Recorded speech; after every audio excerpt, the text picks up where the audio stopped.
আমি এই যে ভূত প্রেত অশরীরী আত্মা এগুলো কোনোদিন বিশ্বাস করি না, কখনো না। কারণ বিশ্বাস করার ঘটনা ঘটলেও আমার কাছে সেই মুহূর্তেই বিশ্বাস হয়নি।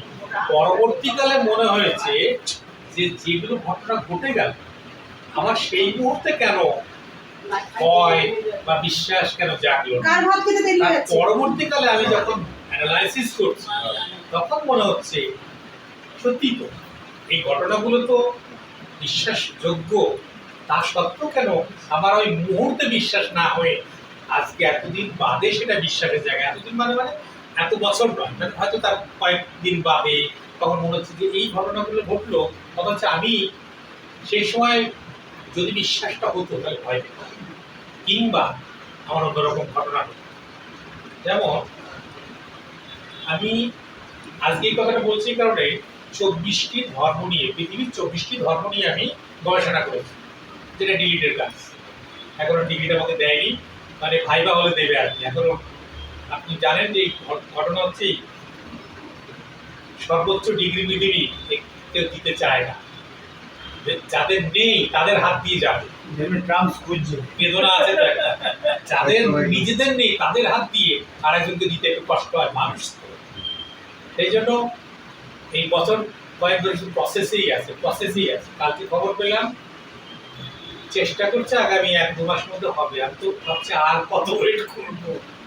24টা ধর্ম হচ্ছে, সেখানে একেবারে হিন্দু, বৌদ্ধ, জৈন থেকে শুরু করে একেবারে উত্তর মেরুতে এস্কিমো যারা থাকে তাদের ধর্ম, আফ্রিকার তাসমানিয়ান যারা থাকে তাদের ধর্ম, আবার একেবারে মায়া সভ্যতা মেক্সিকো তাদের ধর্ম, তাতার জাতি ছিল মানে রাশিয়ায়, তাদের, চীনের মধ্যে ঢুকে গেছে মঙ্গোলীয়, আবার দেশের একটা দ্রাবিড়িয়ান সভ্যতা থেকে শুরু করে গন্ড জাতি থেকে শুরু করে একেবারে মুন্ডারি মানে সাঁওতালি যারা, তাদের ধর্ম পর্যন্ত সব মিলে 24টা বেশি নেই। কারণ বাকিগুলো যেটা আছে সেগুলো হচ্ছে সহকারী ধর্ম। যেমন ইসলাম ধর্মের কয়েকটা শাখা, আব্রাহামি ইত্যাদি, ওইগুলোকে আমি নিই, কারণ ওগুলো সহকারী ধর্ম নেওয়া যায়, ওগুলো ভেঙে শাখা পোশাখা তৈরি হয়েছে, ওগুলোকে অত গুরুত্ব দেওয়া যায় না। মূল ধর্মগুলো নেমে পড়েছে। সেখানে আপনাদের বলি, সব ধর্মের বিষয়ে একটা কমন ম্যাটার কি, যে বন্দনার বিষয়টা হচ্ছে গৌতম বুদ্ধের সময় থেকে শুরু হয়েছে, এবং এটার প্রভাব অন্যান্য যে সমস্ত ধর্ম আছে, আমি এস্কিমোদের কথা বলছি,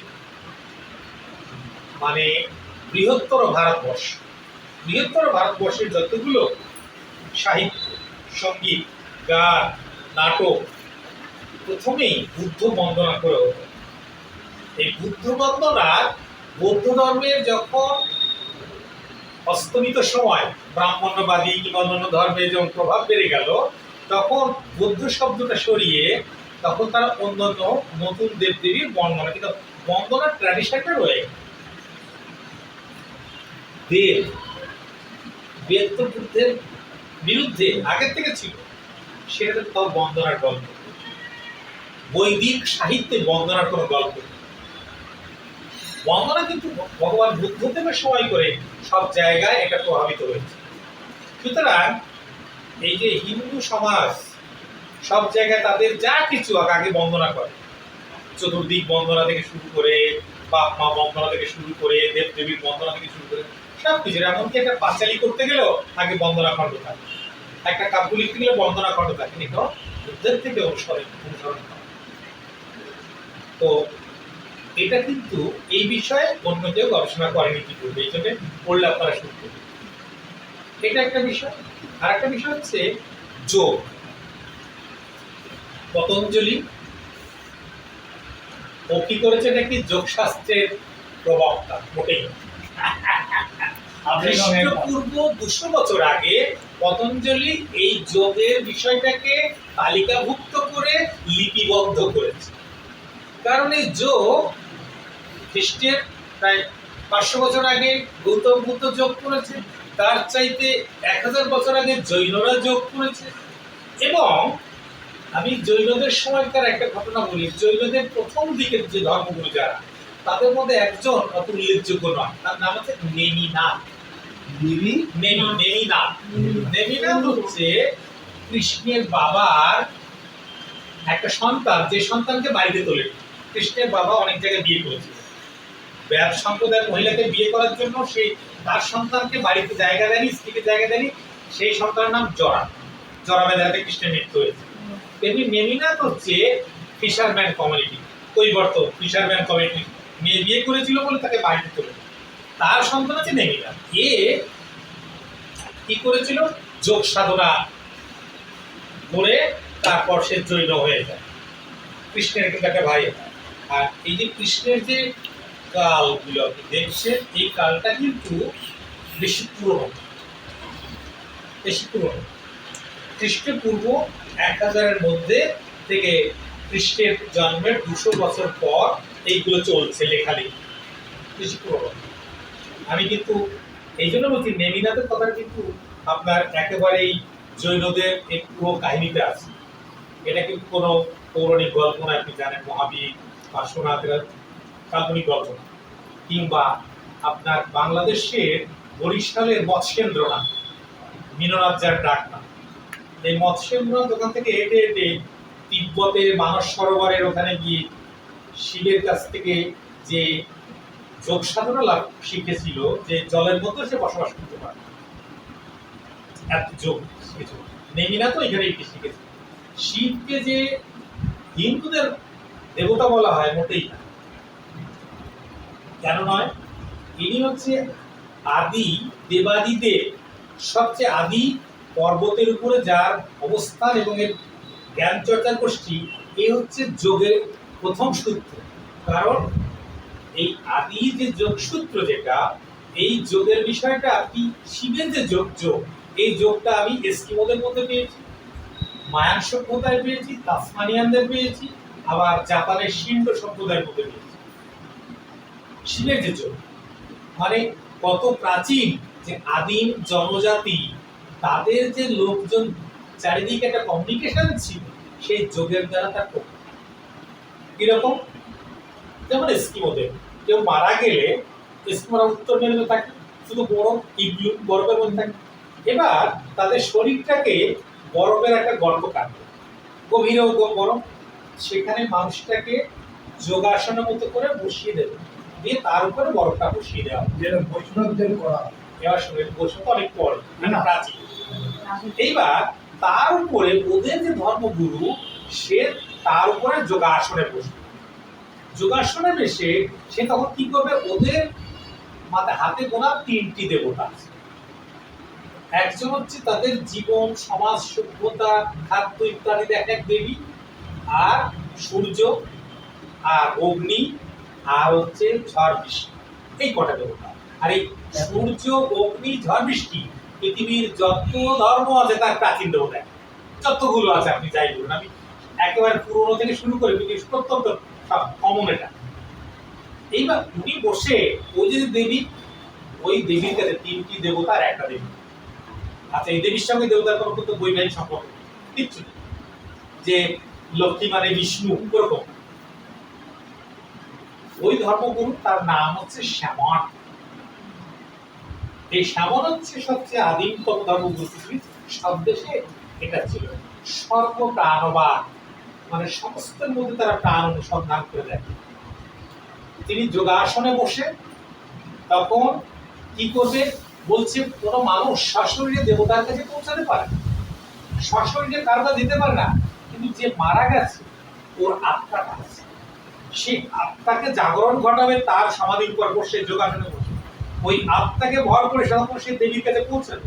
দেবীদের জিজ্ঞাসা করবে যে আমাদের আগামীতে জীবনযাপন কেমন চলবে, কি কি অকল্যাণ হতে পারে, কিসে সেই অকল্যাণ দূর হবে, আমাদের কল্যাণ কিসে হবে, খাদ্য কিভাবে পাবো, এবং আমাদের অভাব দূর হবে কিসে। এস্কিমোদের। এবার তারপর যোগ থেকে ফিরে এসে যারা সাধারণ মানুষগুলো অপেক্ষা করছে, যে শব্দ সৎকার করতে এসে তারা কিন্তু যতক্ষণ যোগে ফিরে না আসবে ততক্ষণ সবাই অপেক্ষা করে আসে। তাদেরকে তিনি বলবেন আগামী দিনগুলো আমাদের এইভাবে চলতে হবে। এটা হচ্ছে এটা। আর মায়া সভ্যতা আরো ভয়ঙ্কর। মায়া সভ্যতাটা আপনি শুনলে মনে হবে যেমন হচ্ছে হিন্দু সভ্যতা। ওরা পিরামিড তৈরি করেছে, মিশরের পিরামিডেরও আছে, পিরামিডগুলো এখন আছে। ইন্দোনেশিয়ায় কিছু পিরামিড আছে যেগুলো পাহাড়ের মতো জঙ্গলে ঢাকা পড়ে গেছে। মায়া সভ্যতায় পিরামিডগুলো শীর্ষবিন্দুতে একটা বিন্দু নয়, ওর ভেতরে কোনো দরজা নেই, বাইরে দিয়ে ধাপে ধাপে সিঁড়ি করা। ধরুন এই সিঁড়ি দিয়ে উঠে উঠে ঠিক শীর্ষবিন্দুকে কেটে সমান করে দেবে, তার উপর একটা মন্দির হবে। সেই মন্দিরে দেবতা আছে, সেখানে নরবলি হয়, পশু বলি হয়। মায়া সভ্যতার মানুষরা মনে করতো বাড়িতে কারোর যদি শরীর খারাপ হয় তাহলে যে দেবীর প্রভাবেই শরীর খারাপ হয়েছে, দেবতার প্রভাবে যে হয়তো তিনি রুষ্ট, তাকে সন্তুষ্ট করার জন্য নিজে তার সঙ্গে কথা বলতেন ধ্যানে। প্রত্যেকটা পরিবারে মানে পুরোহিত লাগতো না, পুরোহিত ওই মন্দিরে আছে যে যদি এর শরীরটা সুস্থ হয় তাহলে আমি নিজে রক্ত দেবো, নইলে নিজের দেহকে উৎসর্গ করবো, নইলে আমি এটা উৎসর্গ করবো। যদি ভালো হয়ে যেত বছরের শেষে উৎসবে সশরীরে নিজে গিয়েই বলতো আমাকে বলিদান করা হোক, জোর জবস্তি নয়। কারণ ওটা তোর মনের মধ্যে আছে, আর কিছু জানে না, কেউ জোর করে বলিও দিত না। এটা মায়া সভ্যতার গল্প, এইভাবে চলতো। আর এই পুরোহিতরা পঞ্জিকা লেখা, বই লেখা, শাস্ত্রগত লেখা, এদের এটা চলছে। ইরানে ইরানে যে সিস্টেম, ধরুন ওদের যে আবেস্তা, তারও আগে সূর্য দেবতা পুজো করতে। এই যে আমাদের ইন্ডিয়াতে যে পারসিকরা আছে এরা সূর্যের উপাসক, সূর্য আর অগ্নি। আর এই সূর্য আর অগ্নির উপাসক সারা পৃথিবী। এমনকি পৃথিবীতে সভ্যতা যখন শুরু হয়েছে দুটো জিনিসের উপর ভিত্তি করে, চাঁদ এবং সূর্যের। একদল যারা রাতের চাঁদ দেখে চাঁদের উপর নির্ভর করে জীবনযাপন চালায়, দিনভর তৈরি করে, প্রতিপদ দ্বিতীয় তৃতীয় চতুর্থী চাঁদের জন্য হয়, সূর্যের জন্য হয় না, জলের কম বেশি বৃদ্ধি। এরা হচ্ছে চন্দ্র বংশীয় মনে করে নিজেদেরকে। চাঁদ সৃষ্টি করেছে সমুদ্র, জলাশয়, সমুদ্রের ধারে এরা উৎপত্তি, এবং এরা হচ্ছে খাদ্য সংগ্রহ করে। সূর্যবংশীয় যারা, চন্দ্রবংশীয় যারা। আর সূর্যবংশীরা চারবার্ষিক। সূর্যের এরা মনে করে সূর্যই সব, সূর্য ওঠা থেকে ডোবা পর্যন্ত এটা সূর্যবংশী। এই জন্য গৌতম বুদ্ধ দেখবেন সূর্য ওঠা থেকে ডোবার আগের মুহূর্ত মতো তার সংস্কৃতির ধারা আমরা প্রবাহিত করছি, যে সূর্যাস্তের পরে আর খাদ্য গ্রহণ করা যাবে না, কোনো কাজ করা যাবে না, যা কিছু সূর্যোদয়ের পর এবং সূর্য ডোবার আগে। এবং গৌতম বুদ্ধ সূর্যবংশী, ইক্ষ্বাকু বংশের সূর্যবংশীয়তা, এই সংস্কৃতি চলছে। আর চন্দ্র সংস্কৃতির লোকেরা যা কিছু রাত্রি খাদ্য সংগ্রহ করতে যাওয়া, মাছ ধরতে যাওয়া, এবং চুরি করতে যাওয়া, ডাকাতি করতে যাওয়া, সংগ্রহ পশু শিকার করতে যাওয়া। এটা মনে রাখবেন, পশু শিকার করতে যাওয়ার যে রীতি এখনো পর্যন্ত জ্যোৎস্না রাতে পশু শিকার করতে যাওয়া উৎসব। এখন দেখবেন দিনের বেলা পশু শিকার কিন্তু শিকারীরা করে না, তারা রাতে কিন্তু পশু শিকার যায়। এই দিনের বেলা শিকার করা হচ্ছে বাবু সম্প্রদায়ের লোকেরা, যারা অরিজিনালি পশু শিকার করতে রাতে। এই হচ্ছে দুটো সংস্কৃতির লোকেরা। চাঁদ তারা দেখলে মুসলিম মনে করার কোনো কারণ নেই। এই মুসলিম তো 1400 বছর আগে তৈরি, কিন্তু চাঁদ তারা পৃথিবীর সভ্যতা বহুদিন আগে থেকে। এরাই হচ্ছে আদি খাদ্য সংগ্রহকারী এবং যোগ সাধনায় সিদ্ধ হচ্ছে। এই শিব কথা বলেছি না, শিব হচ্ছে চাঁদ তারার সংস্কৃতির বাহক। এই জন্য দুটো গোষ্ঠী নিয়ে সারা পৃথিবীতে মহাকাব্য তৈরি হয়েছে, solar culture, lunar culture. Solar culture নিয়ে ভারতবর্ষে কি আছে? রামায়ণ। রামায়ণের সোলার ভার্সেস লুনার। রাবণ হচ্ছে চন্দ্র সংস্কৃতির লোক, আর রামচন্দ্র সূর্যবংশীর। মহাভারতে চন্দ্র সংস্কৃতির লোকেদের উত্থান, কুরুক্ষেত্রের যুদ্ধে তাদের পতন। আবার যদি আমরা দেখি গ্রিক বা রোম, সেখানেও দেখবেন আপনি যে আগুন জ্বলছে, সূর্য দেবতা, সেখানে সূর্য এবং চন্দ্র দুটো সংস্কৃতির সংঘর্ষ হচ্ছে সারা পৃথিবী। ওখানে দিয়ে দেবো, ভাত দিয়ে দেবো, আমি ওইখানে দিয়ে দেবো না। এই হচ্ছে আমি যেটা সাধারণ জিনিস আমার গবেষণা থেকে 2-4 লাইন বললাম, আর এই যে আনতে যেটা বলছে এবার আমি বলি। তখন আমি সুন্দরবনে মাছ ধরি, নিজেদের নৌকা, নৌকায় করে মাছ ধরি আমরা। আর নৌকাটা হচ্ছে আমাদের নৌকাটা সুন্দরবন নদীতে মাছ ধরার নৌকাটা 35 হাত লং। 35 হাত মানে নদীর নৌকা দুপাশে দুটো খাল থাকে। আমি ছোটবেলা থেকে মাছ মানে কম বয়সে, মানে বড় নৌকা চালানোর জন্য কম বয়সে আমি মাছ, কারণ তার আমার দাদা টানবে বাবা টানবে কিন্তু মাঝি আর যত আমি বাচ্চা হই না কেন সেটা, কিন্তু আমার শারীরিক ক্ষমতাটা বেশি ছিল এবং মানে কনসেন্ট্রেশনটা বেশি ছিল। কারণ দাঁড় টানলে সে নৌকা কন্ট্রোল করা কঠিন, যে আমার দাদা কি করে কন্ট্রোল করতে পারেনি। মানে অন্যরা দাঁড় টানলে দাদা মাঝি হবে পারে, কারণ দাঁড় টানলে না যেদিকে এদিকে দাঁড় টানলে নৌকা ওদিকে টানবে, ওদিকে দাঁড়ালে ওদিকে টানবে, মানে টাল মাটাল হয়ে যায়। সেই নৌকাটাকে কন্ট্রোল করে আবার হালকা ঠেলতে হবে, হাল ধরে পড়ে থাকলে হবে। মানে ড্রাইভিংটা হচ্ছে আসল। আর তার যে বাইকে সে তো তাকে সহযোগিতা ঠিক করার কোনো দরকার নেই। তার কোনো ব্যাপার নেই, এই দিক ঠিক করবে কোন দিকে যাবে না, এবং না এনারে বুঝার জন্য বললাম কথাটা। এইবার ধরুন নদীতে যখন মাছ ধরতে রাখে কখনো কখনো সুন্দরবন, আবার কখনো বনের মধ্য দিয়ে দুপাশে নদীর দুপাশে ফাঁকা, ওটা জনবসতি জায়গা নয়, কিন্তু এটা ধরুন সুন্দরবন এলাকাতে যেখানে বাঘের জন্য প্রবেশ নিষেধ, শুধুমাত্র মাছ ধরার জন্য পাশ দেয়। তাহলে কখনো ফরেস্ট, তারপরে তো নদীর পাড় দিয়ে ফাঁকা, সেখানে কোনো জনবসতিও নেই, লোকজন এমনি ঢুকতে দেয় না, কিচ্ছু রাতে মাছ ধরা হয়? রাত রাত দিনের বেলা অত মাছ পাওয়া যায় না, রাতের বেলাতে মাছটা আসে। এবার ধরুন চওড়া নদী, নদীতে কি হয়, নদীর কুল দিয়েই মাছগুলো থাকে, তার জালটা মাঝখানে ফেলে দুই দিক থেকে নৌকা ঢাল বেয়ে বেয়ে কুলের দিকে আনা হবে, মাঝখানে জাল থাকে লম্বা। সেই জালটা যখন নদীর কাছাকাছি এসে গেল, তীরের কাছাকাছি, জালটা এবার তুললো, তাতে ভর্তি ভর্তি মাছ নৌকায় উঠলো। আমি পাছা নাই, একদিকে আমার নৌকা ঠেলে সামনের জন্য আবার জাল ফেলার জায়গা নিয়ে যাবে, আবার নৌকা জাল টানতে সাহায্য করতে হবে।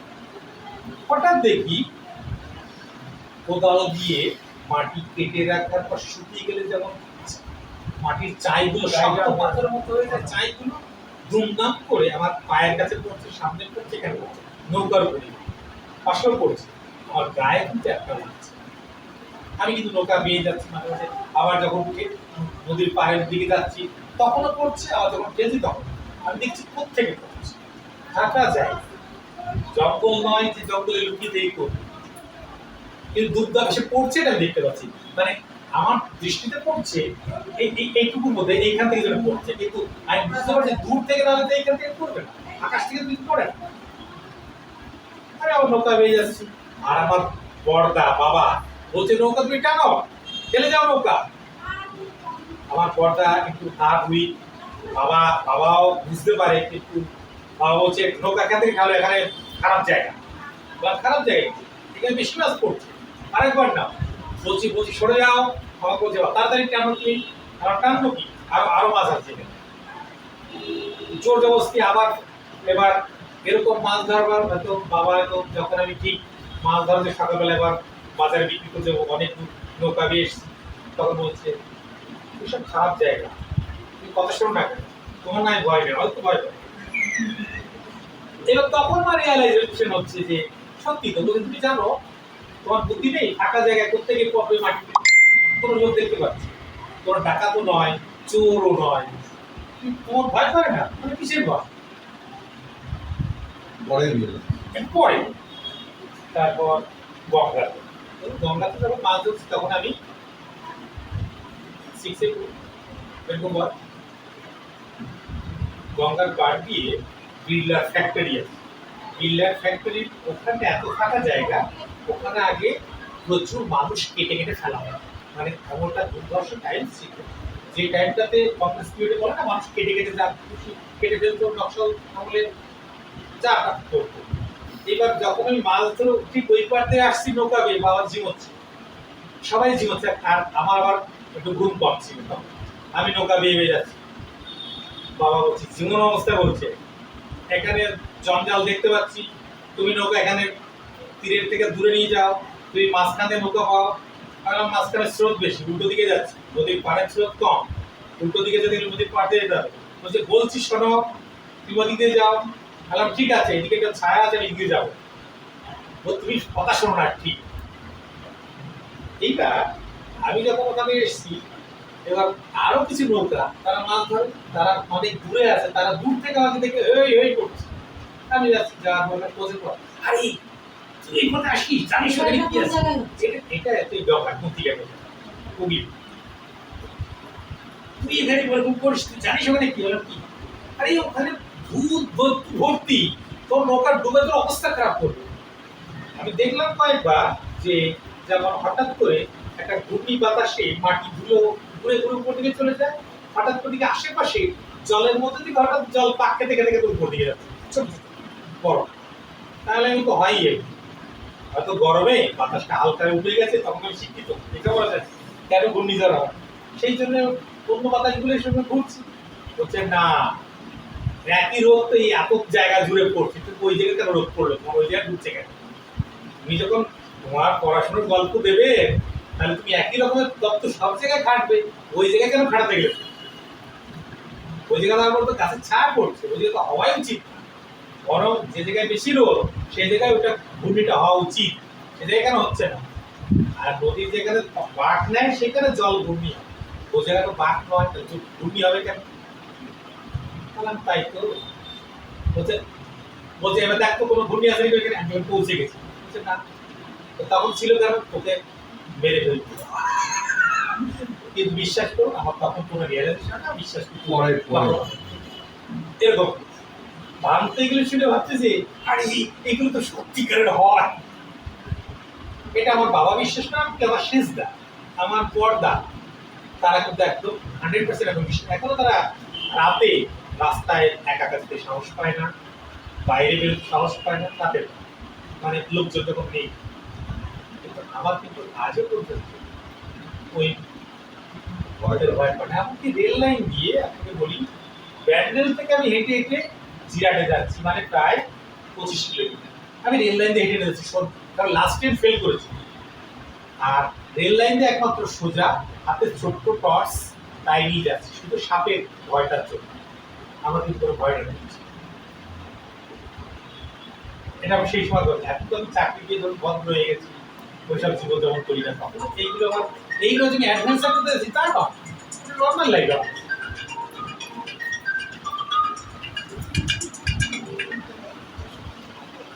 ঠিক আছে, তাহলে উঠলাম, অনেক উল্টো পাল্টা গল্প শুনলেন। না, শোনেন, আপনি যেটা বললেন না, আপনারা আমরা যাচ্ছি। যেখানে ভাবতে সময় গেলেন, সেগুলো তো হয়ে গেছেন কে যাই না। এবার ফ্যানটা চালাতে পারে, এবার ফ্যানটা চালাতে পারে। এখান দিয়ে হতো ওই তেলকুন করা কেউ আসতো না, বুঝলেন, ভয়ে কেউ আসতো না। আর এখন সবাই হ্যাং হয়ে গেছে, তার জন্য বন্ধ হচ্ছে না।